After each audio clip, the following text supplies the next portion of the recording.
Welcome to my YouTube channel, Now You Flow, where we learn and explore about ServiceNow together. Ever wondered what actually a ServiceNow instance comprises of? What are the bits and pieces of things that are behind an instance? It doesn't matter whether it's an enterprise instance or a simple PDI, personal developer instance. The architecture is the same. Before we slice and dice a ServiceNow instance, let us rewind to see how a simple three-tier architecture application looks like. The 3 tiers include the presentation layer, where the client first accesses the application via GUI, then application tier, where the application's business logic is handled, and finally, the data tier, where the data is stored. In this image, we can see how each of the 3 tiers translate into a ServiceNow instance. Customers and web services connect to the ServiceNow instance running on the cloud over HTTPS using TLS, Transport Layer Security. End user uses a standard browser. That is your presentation layer.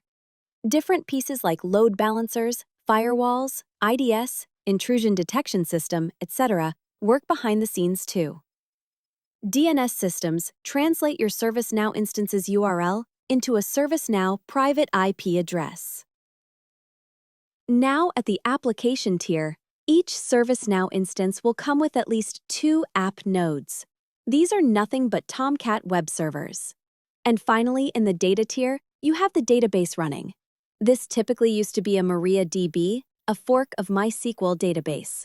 But these days, ServiceNow is moving customers to a more powerful and high-performance hybrid transactional and analytical processing HTAP database called RaptorDB, which is a fork of PostgreSQL.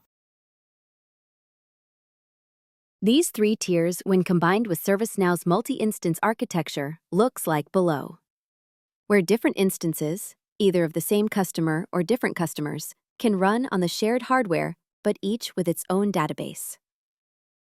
As you can see, the number of application nodes start with 2, but you can increase and scale horizontally based on your load.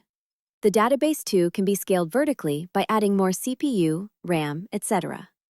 Please note that here we are still not talking about high availability.